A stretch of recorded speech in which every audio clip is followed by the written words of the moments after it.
জনৈক মন্ত্রী, ভুয়া মন্ত্রী, বুট চুরি করা মন্ত্রী। কথা বলেন, জোরে বলতে হবে তো। আজকে কি সত্য বলতে আপনাদের সমস্যা আছে না কোনো ভয় আছে, নাকি আপা চট করে আসবে? পাগল পাগল। এই মহিলার চিকিৎসা দরকার। এতগুলা মানুষ খুন করার পরে যে নিজে অপরাধী নিজেকে মনে করে না, ওর চাইতে বড় ফেরাউন আসমানের নিচে জমিনের উপর আর হতে পারে না। জীবন্ত ফেরাউন। আমার মনে হয় ওর মৃত্যুদণ্ড কার্যকর করার পরে ফেরাউনের মতো 1 লাখটাকে মুভি বানায় রাখা উচিত, যাতে করে যুগ যুগ ধরে পৃথিবীবাসী দেখতে পারে যে লেটেস্ট ফেরাউন এবং নব্য আবু জেহেলের শাস্তি কেমন হয়েছে। কথা বলতে হবে, ঠিক কিনা? যুবকেরা, দেশ দ্বিতীয়বারের মতো স্বাধীন হলেও চক্রান্ত থেমে নাই। আপনাদেরকে উদাত্ত আহ্বান জানাই, চক্রান্ত যত কিছুই হোক না কেন, জুলাই আগস্টে যেমন আমরা সকলে মিলে ঐক্যবদ্ধ ছিলাম, ঐক্যবদ্ধ থাকতে হবে। ততদিন পর্যন্ত থাকতে হবে যতদিন এই দেশে খেলাফত কায়েম না হয়। রাজি আছেন কিনা? দু হাত দেখতে চাই। আল্লাহ ঐক্যবদ্ধ থাকার তৌফিক দান করেন।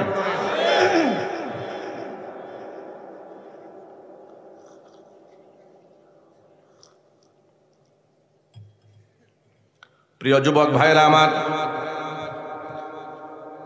আলেম ওলামারা ইচ্ছা করলে নিজেরা জান বাঁচিয়ে তারাও চলতে পারতেন।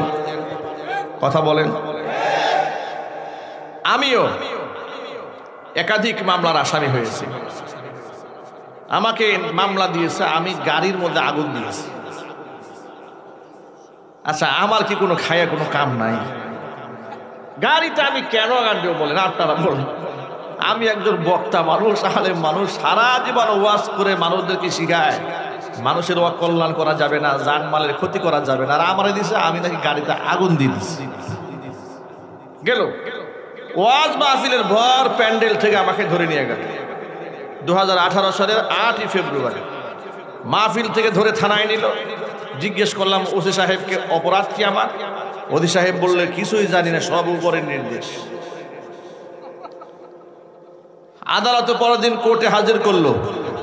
হাজির করার পরে কোর্টে গিয়ে দেখি মামলার এজাহারে লিখেছে যে গুপ্ত মিটিং থেকে আমাদেরকে ধরা হয়েছে, আমার পকেটে 16টা ককটেল বোমা পাওয়া গেছে। এই হচ্ছে মামলা। আপনারা বলেন, কত বোতল খাইলে এমন মামলা লেখা যায়? ডেট এক্সপায়ার গাঁজা না খাইলে তো এই ধরনের কথা একজন আলেমের বিরুদ্ধে লেখা উচিত না।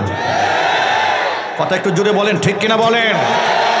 এমন নেশাগ্রস্ত, মাতাল, উন্মাদ, পাগল দিয়ে, ভণ্ড দিয়ে, মিথ্যাবাদী, প্রতারকদেরকে দিয়ে, ফেরাউনের নাতিপুতিদেরকে দিয়ে তারা রাষ্ট্র চালিয়েছে। চিল্লায় বলতে হবে, ঠিক কিনা? আপনাদেরকে বলতে চাই, প্রিয় ভাইয়েরা আমার, আমরা যখন জালেমের বিরুদ্ধে কথা বলতাম, জালেমের বিরুদ্ধে কথা বলা কি ছোটখাটো ঈমান হলে হয় নাকি? কি মনে হয় আপনাদের কাছে? একটা হাদিস শোনায় আপনাদেরকে। নবী করিম, কষ্ট হচ্ছে নাকি আপনাদের? নবী করিম সাল্লাল্লাহু আলাইহি সাল্লাম বলেছেন, আফদলুল জিহাদ, পৃথিবীর শ্রেষ্ঠ যেতম জিহাদ হচ্ছে কালিমাতু হাক্কিন ইনদা সুলতানিন জাইদ। ভাই বক্সের আওয়াজটা একটু বাড়াই দিন। বক্সের মানে ভিতরে কথাটা আমি কানে শুনতে পাচ্ছি না, তো আমার কথা বলতে কষ্ট হচ্ছে। কালিমাতু হাক্কিন ইনদা সুলতানিন জাইদ, জালেম শাসকের সামনে দাঁড়িয়ে সত্য কথা উচ্চারণ করা হচ্ছে পৃথিবীর সর্বশ্রেষ্ঠ জিহাদ। আবার বলছি, জালেম শাসকের সামনে সত্যবাণী উচ্চারণ করা সবচাইতে বড় জিহাদ। বাংলাদেশে যে সমস্ত আলেমরা জেল খেটেছে, জরিমানা দিয়েছে, ফাঁসির মঞ্চে উঠেছে, আল্লাহর কাছে তারা সকলে আল্লাহর পথের মুজাহিদ। কেন? জালেমের সামনে সত্যবাণী উচ্চারণ করেছে। তারা বলেছে রাস্তায় রাস্তায় মূর্তি বানানো যাবে না, হারাম। কথা বলেন, ঠিক কিনা? তারা বলেছে বিশ্ববিদ্যালয় চত্বরে পূজা হতে পারলে কোরআন তেলাওয়াত কেন হবে না? তারা বলেছে নারীদের অগ্রাধিকার নামে, নারী উন্নয়নের নামে, নারী পুরুষ সমান অধিকারের নামে বেহায়াপনা, বেদল্লাপনা, অশ্লীলতা করতে দেওয়া হবে না। তারা অন্যায় এবং অপরাধী হয়ে গেছে। তাদের দৃষ্টিতে তারা জঙ্গি এবং তালিবান হয়ে গেছে, রাজাকারা আল বদর হয়ে গেছে। হেফাজতের শাপলা চত্বরে যাদেরকে হত্যা করা হয়েছিল, তাহাজ্জুদ গুজারি মানুষদেরকে চিবিয়ে চিবিয়ে ওরা বলেছে এগুলা হচ্ছে জঙ্গি, ধর্মান্ধ, পাকিস্তানের পেটাত্তা। যে সমস্ত আলেমদেরকে তারা পাকিস্তানের পেটাত্তা কিংবা পাকিস্তানের দালাল বলেছে, স্বাধীনতার শত্রু বলেছে, সময়ের ব্যবধানে কালের পরিবর্তনে প্রমাণিত হয়েছে তারা কেউ পাকিস্তানের দালালও নয়, পাকিস্তানের পেটাত্তাও নয়। আলেমদেরকে পাকিস্তানের দালাল কিংবা পেটাত্তা যারা বলেছে তারা ভারতের কাফেরদের পাঁচটা গোলাম। কাফেরদের গোলামেরাই আমাদের মুসলমানদের সাথে শত্রুতা তৈরি করেছে আর মুশরিকদের সাথে বন্ধুত্ব তৈরি করা ষড়যন্ত্র করেছে। মনে রাখবেন, মূল কথা বলে দেই, ভারত কোনো কালে কোনো সময় আমাদের বন্ধু ছিল না। এদেরকে বন্ধু বানানোর নাটক করা হয়েছে, মিথ্যা নাটক। পাকিস্তান কোনো আমলে এই দেশের মুসলমানদের শত্রু ছিল না, তাদেরকে শত্রু বানিয়ে রাখা হয়েছে। ভারত থেকে পেঁয়াজ দিয়ে চড়া মূল্যে বাণিজ্য করে যখন এই দেশের অর্থনীতিকে ধ্বংস করার ষড়যন্ত্র করা হয়েছে, পাকিস্তান থেকে পেঁয়াজের জাহাজ বাংলাদেশের সীমান্ত বেড়েছে। বাবা, বিপদের সময় যে বন্ধু হাত বাড়ায় দেয় সে তো প্রকৃত বন্ধু। কথা বলেন, ঠিক কিনা বলেন? আর আগে অবস্থা এই হয়েছিল, কোন দেশ থেকে পেঁয়াজ এই দেশে ঢোকা যাবে না। মনে হচ্ছে এই দেশ ভারতের বাপ দাদাদের কিনা সম্পদ। কথা বলেন, ঠিক কিনা বলেন? এখন চায়না থেকে পেঁয়াজ আসতেছে বাংলাদেশে, পাকিস্তান থেকে পেঁয়াজ আসতেছে বাংলাদেশে। সুতরাং পৃথিবীর বিভিন্ন দেশ থেকে পেঁয়াজ আসা শুরু করেছে। ওই মূত্র পানকারী তারা আমাদেরকে হুমকি দিয়া বলবে তোমাদেরকে পেঁয়াজ দেব না, তোদের পেঁয়াজের কোনো দরকার আমাদের নাই। এই মুসলমানদেরকে ব্যক্তিত্ব সম্পন্ন হতে হবে। কোন কাফেরদের দাসত্ব আমরা গ্রহণ করতে চাই না। জুড়ে বলতে হবে মুসলমান, ঠিক কিনা বলে?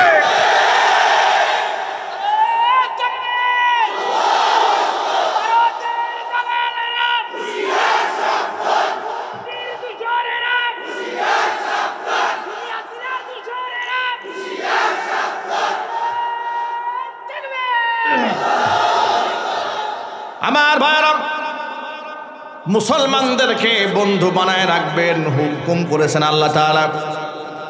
ইন্নামাল মুমিনুনা ইখওয়া, মুসলমানরা একে অপরের ভাই। কথা বলেন, এই দেশের মুসলমানদের সাথে পাকিস্তানের মুসলমানদের কোনো দুশ্মনী আছে? এমনকি এই দেশের মুসলমানদের সাথে ভারতের মুসলমানদের কোনো দুশ্মনী নাই। এমনকি ভারতের সাধারণ হিন্দুদের সাথে আমাদের মনের কোনো দূরত্ব নাই, দুশ্মনীও নাই। কিন্তু যারা আমাদের ঐতিহ্য 500 বছর পূর্বের পুরাতন বাবরি মসজিদ ভেঙে দিয়া মন্দির বানিয়েছে, কসম আল্লাহর, কসম আল্লাহর, তার প্রতি মৃত্যু পর্যন্ত আমার দিলের মধ্যে কোনোদিন সম্মান সৃষ্টি হবে না। নরেন্দ্র মোদীকে যারা সম্মান করে তারা মুসলমানের সন্তান থাকতে পারে না। কথা বলেন মুসলমান, ঠিক কিনা বলেন?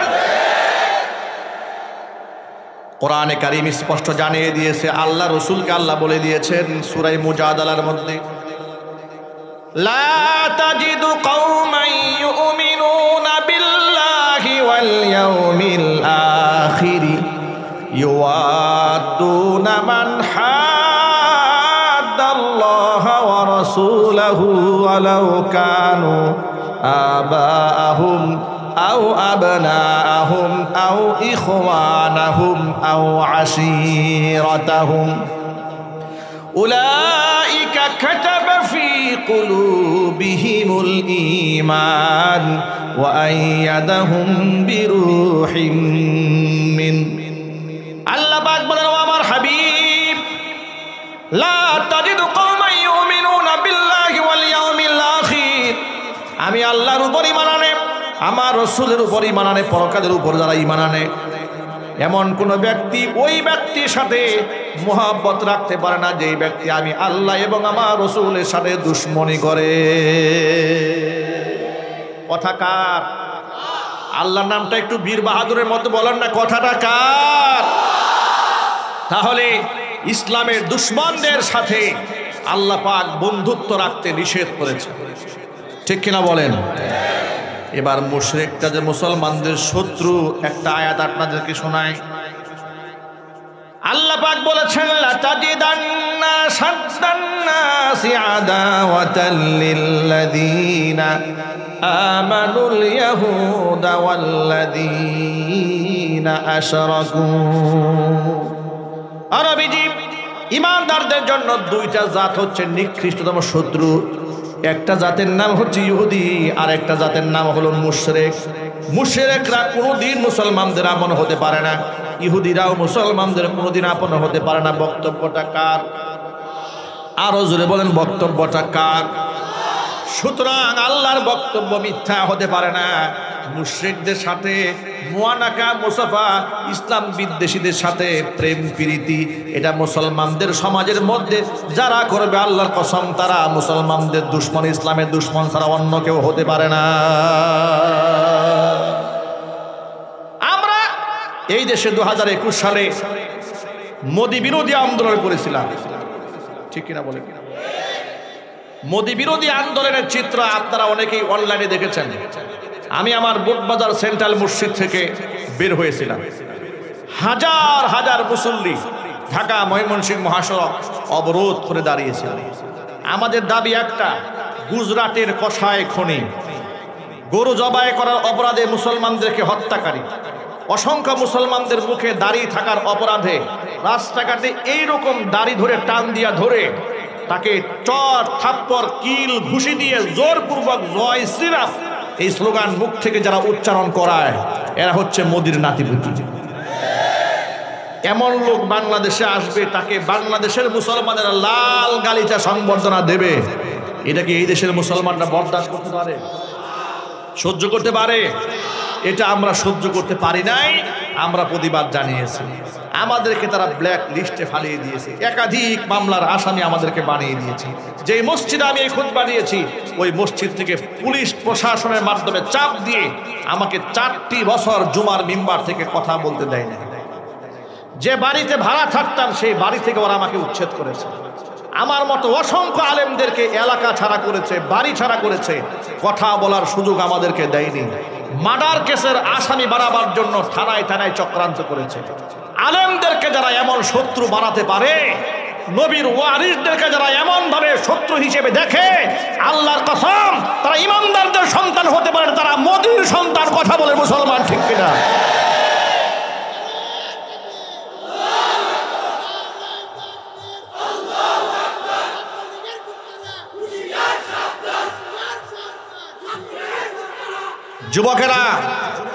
যুবকেরা প্রস্তুত থাকতে হবে সংগ্রাম করার জন্য। কি রাজি আছেন না ইনশাল্লাহ?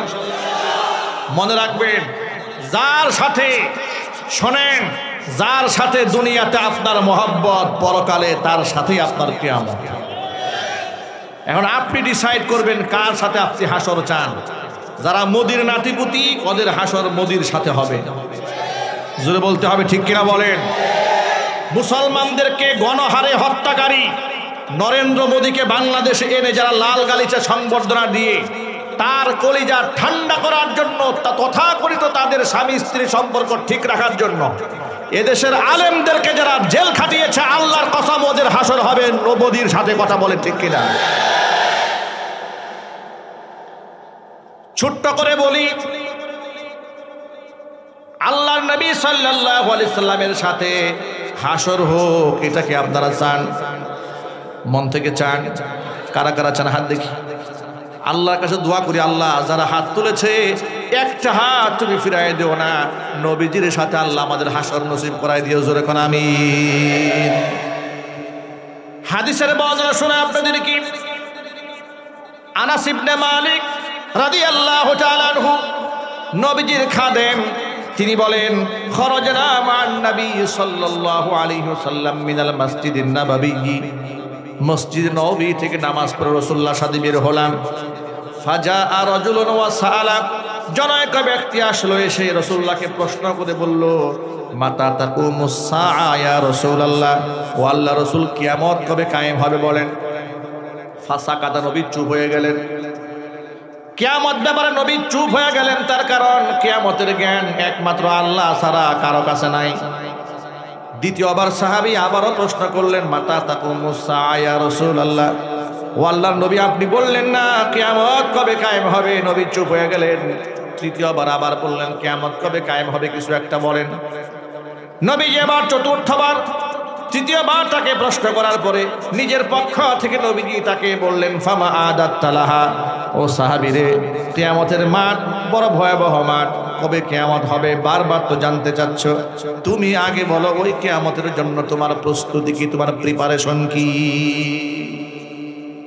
সাহাবী বলল, ইয়া রাসূলুল্লাহ, ইয়া হাবিবাল্লাহ, কিয়ামতের জন্য অনেক নামাজ, অনেক রোজা, অনেক দান সদকা জমা করতে পারিনি, তবে মন থেকে আল্লাহ এবং তার রাসূলকে বড্ড ভালোবাসি। আল্লাহ নবী সাল্লাল্লাহু আলাইহি সাল্লাম ঠিক এই সময় এমন একটা কথা বললেন ইমানদারদের জন্য সারা জীবনের পাথেয়। নবীজি বললেন, আল মারউ মা মান আহাব্বা, পৃথিবীতে যে যাকে ভালোবাসবে পরকালে সে তারই সাথী হবে।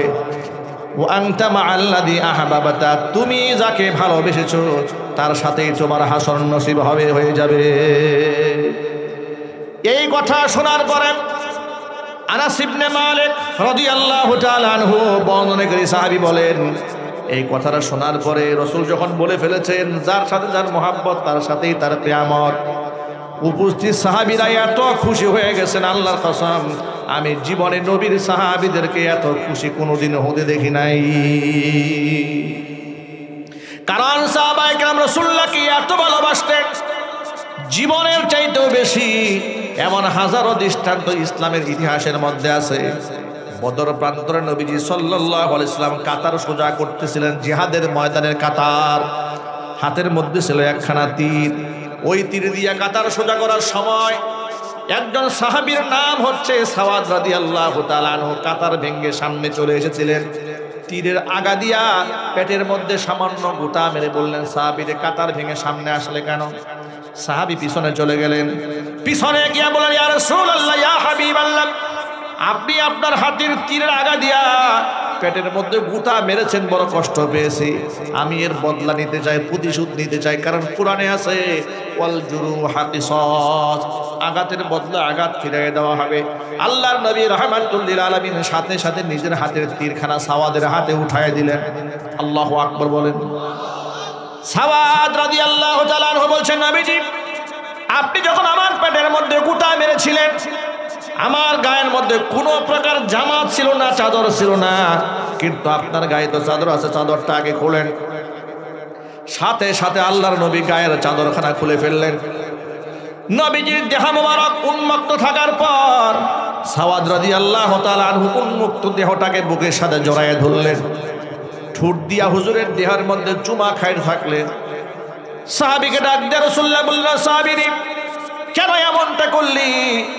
সাওয়াদ রাদিয়াল্লাহু তাআলা আনহু বললেন, নবীজি মাত্র ৩১৩ জন নিরস্ত্র আমরা, প্রতিপক্ষ ১০০০ সদস্য, জানি না এই জিহাদের ময়দানে গাজী হয়ে বাড়ি ফিরতে পারি নাকি শহীদ হয়ে আল্লাহর পথে জীবনটা নিয়ে চলে যায়।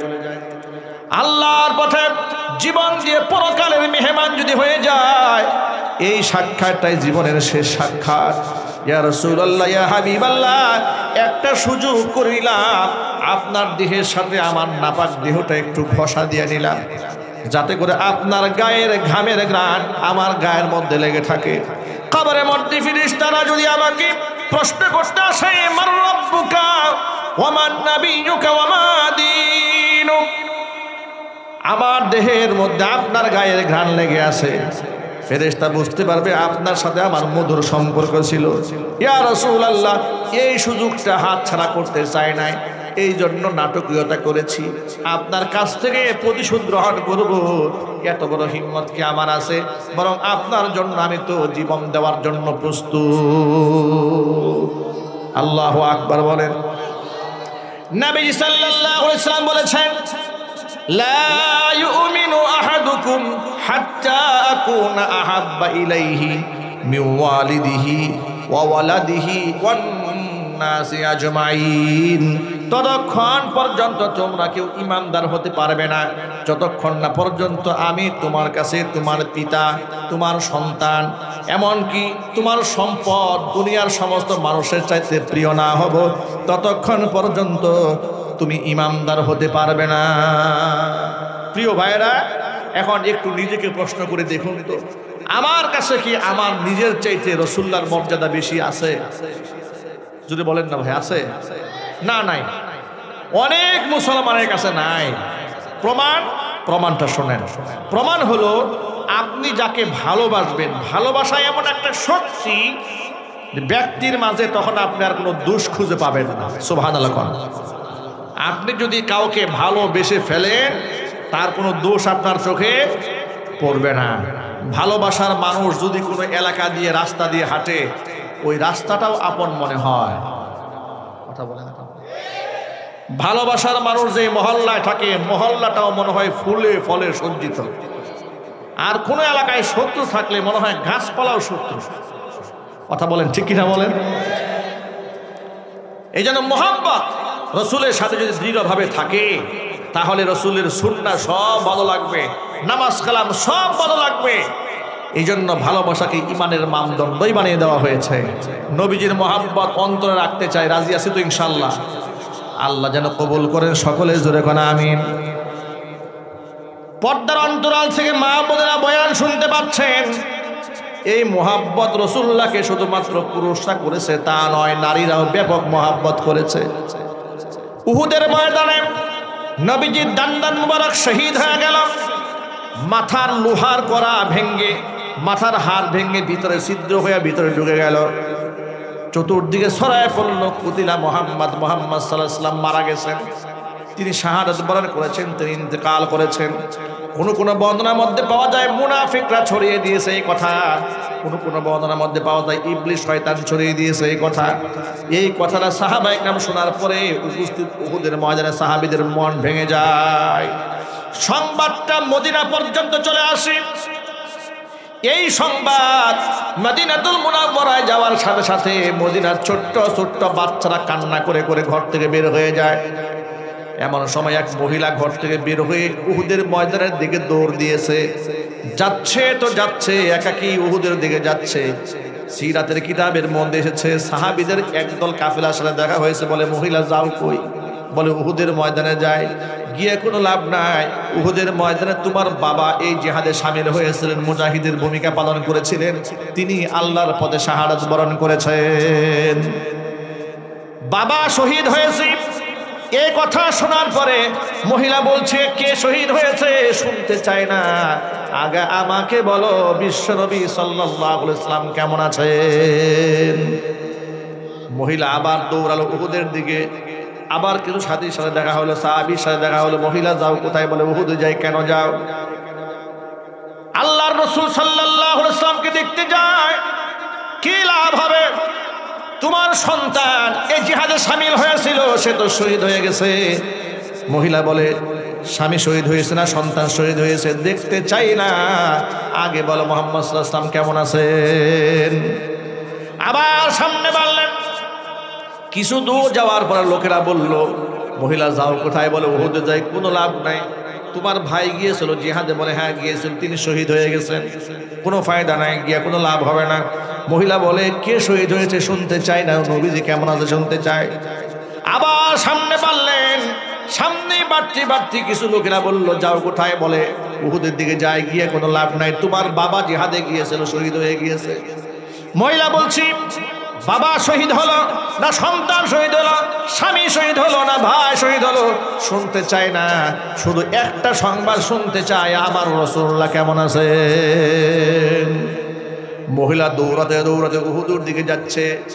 অনেক লম্বা সময় চলার পরে দেখে সাহাবায়ে কেরাম পরিবেষ্টিত অবস্থায় আহত নবীজি সাল্লাল্লাহু আলাইহি ওয়াসাল্লাম মদিনার পথে যাত্রা করেছেন, আসতেছেন। একেবারে নবীজির সামনে দাঁড়িয়ে হুজুর কি জীবন্ত দেখি। জীবিত দেখার পরে এই মহিলা চোখের পানি ছেড়ে কান্নায় ভেঙে পড়েছে আর বলছে ইয়া রাসূলুল্লাহ, আমার স্বামী হারিয়েছে, সন্তান হারিয়েছে, ভাই হারিয়েছে, পিতা হারিয়েছে, চারটা শহীদ আমার কলিজার টুকরা আমার সংসার থেকে চিরদিনের জন্য বিদায় হয়ে গেছে, মনের মধ্যে কোনো কষ্ট নাই, মনের মধ্যে একটা মাত্র সান্ত্বনা আছে, আপনি বেঁচে আছেন। জোরে কোন আল্লাহু আকবার, আরো চিৎকার দিয়ে বলেন আল্লাহু আকবার। এই জন্য কোরআন মাজিদ আল্লাহ তাআলা বর্ণনা করেছেন, ওয়া ইযা কিলা লাহুম আমিনু কামা আমানান নাস, যখন এদেরকে বলা হয় আমিনু ঈমান আনো, কামা আমানাস সাহাবা, কামা আমানান নাস আই আমানাস সাহাবা, সাহাবীরা যেভাবে ঈমান এনেছে তোমরা সেইভাবে ঈমান আনো। তখন তারা বলে আনুমিনু, আমরা কি ঈমান আনবো নাকি কামা আমানাস সুবহা, যেভাবে বুকারা ঈমান এনেছে। প্রিয় ভাইরা আমার, সাহাবায়ে কেরাম রাদিয়াল্লাহু তাআলা আনহুম আজমাইন রাসূলকে জীবন দিয়ে মহব্বত করেছেন। পৃথিবীতে তার নজিরা, তার উপমা হতেই পারে না। এই জন্য দুনিয়াতে যার সাথে যার মহব্বত, পরকালেই তার সাথেই তার কিয়ামত। ভালোবাসি, তার প্রমাণ দেওয়ার দরকার আছে না নাই? তো প্রমাণটা আপনি কেমনে দিবেন? মুখের দাড়ি কামাইয়া কথা বলেন। যুবকেরা নামাজ না পড়ে, রোজা না রেখে, স্ত্রীদেরকে বেপরদায় চালিয়ে, আল্লাহ নবী সাল্লাল্লাহু আলাইহি ওয়াসাল্লামের রেখে যাওয়া সুন্নাহ এবং আদর্শকে মানতে হবে। নবী করিম সাল্লাল্লাহু আলাইহি ওয়াসাল্লাম বলেছেন, ইন্না হাদাল কুরআনা সাবাবুন তরফুহু বিআইদিল্লাহি ওয়া তরফুহু বিআইদিকুম লান তাদিল্লু ওয়া লান তাহলিকু বা'দাহু আবাদা।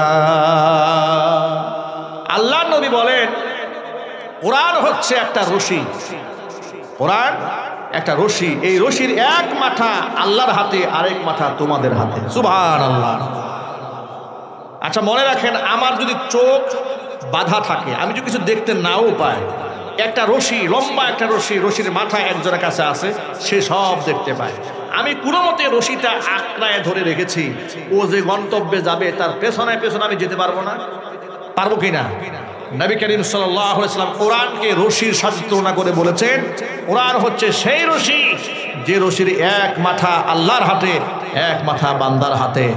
মহান রবের হাতে রশির এক মাথা, আরেক মাথা বান্দার হাতে। মানে কোরআন যতদিন পর্যন্ত আঁকড়ায় ধরে রাখবে, তোমাদের পদস্খলন হওয়ার কোনো সম্ভাবনা নাই। চিল্লাইয়া বলেন আল্লাহু আকবার।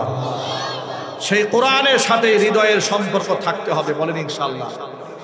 পারবো তো ইনশাআল্লাহ? কোরআন সম্মান এবং মর্যাদার প্রতীক। কোরআন কিসের প্রতীক বলেন তো ভাই? সম্মান এবং মর্যাদার প্রতীক। আজ দুঃখজনক বাস্তবতা হচ্ছে, ওই কোরআনের সাথে আমাদের হৃদয়ের সম্পর্ক নাই। আমরা বাংলা, অঙ্ক, ইংরেজির পেছনে মাসে লক্ষ লক্ষ টাকা খরচ করলেও কষ্ট হয় না, কোটি টাকা বাজেট করলেও জীবনে কষ্ট হয় না। কোরআন শেখার জন্য, বোঝার জন্য আমাদের কোনো কষ্ট নাই, আমাদের কোনো শ্রম নাই, আমাদের কোনো ঘাম নাই। আমরা কোরআনের তালবে ইলম হয়ে বাঁচতে চাই, কোরআন পড়তে পড়তে মরতে চাই, কোরআন নিয়ে হাসরের ময়দানে রাসূলুল্লাহর সামনে দাঁড়াতে চাই। ইনশাআল্লাহ বলেন। আজকের পর থেকে একটা পাকা নিয়ত করেন। আপনাদেরকে ছোট্ট একটা কথা বলি, আলোচনা আমি শেষ দিকে যাব। পাক্কা একটা নিয়ত করেন যে আমরা আমাদের প্রত্যেকের সন্তানকে 30 পারা কোরআনের হাফেজ বানাবো। বলেন ইনশাআল্লাহ। ওরা তো আমাদেরকে, সন্তানদেরকে আলেম বানালে মৌলবাদ বলেছে। আমাদের প্রতিবাদের ভাষা হচ্ছে, আমাদের ঘরে ঘরে আমরা আলেম তৈরি করব, হাফেজ তৈরি করব। নিয়ত আছে কার কার? দেখি তো ইনশাআল্লাহ। কবুল করার মালিককে আরো জোরে বলেন। আস-সাইয়ু মিন্না ওয়াল ইতমামু মিনাল্লাহ। আমাদের পক্ষ থেকে চেষ্টা আর পূর্ণতা দেবে কে? আল্লাহ। আল্লাহ রাব্বুল আমিন যেন সকলকে কবুল করেন, মঞ্জুর করেন। চিল্লায় কোন আল্লাহুম্মা আমিন। হাত নামান।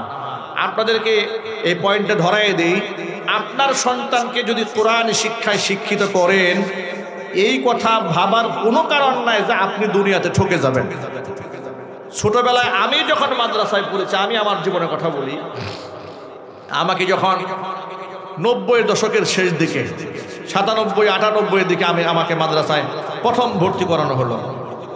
আমাদের আত্মীয় স্বজনরাই বলেছে যে ছেলে বড় হয়ে কি করে খাবে, ভাত পাবে না, এগুলা করে কোনো লাভ নাই, সন্তানকে স্কুলে দাও, কলেজে বিশ্ববিদ্যালয়ে লেখাপড়া করুক, বড় অফিসার হবে, সরকারি ইত্যাদি ইত্যাদি হবে। তুচ্ছ তাচ্ছিল্য করেছে আমাদের আত্মীয় স্বজন। যারা তুচ্ছ তাচ্ছিল্য করেছে তাদের সন্তানরা এখন জুতা সেলাই করে খায়, রিক্সা চালায় খায়। কথা বলতে হবে, ঠিক কিনা বলেন? আর এই পৃথিবীর সম্মানিত ব্যক্তিরা আমাদের জুতা স্যান্ডেল টানার জন্য প্রস্তুত থাকে। ওয়াল্লাহি ওয়া রাব্বিল কাবা, এই সম্মান আমাদের ব্যক্তিত্বের জন্য নয়, এই সম্মান আল্লাহর কোরআনের জন্য। কথা বলেন ঠিক কিনা বলেন? এই সম্মান দ্বীনের জন্য। কোরআনের সাথে সংশ্লিষ্ট কোনো ব্যক্তি মাদক সেবী হয় না।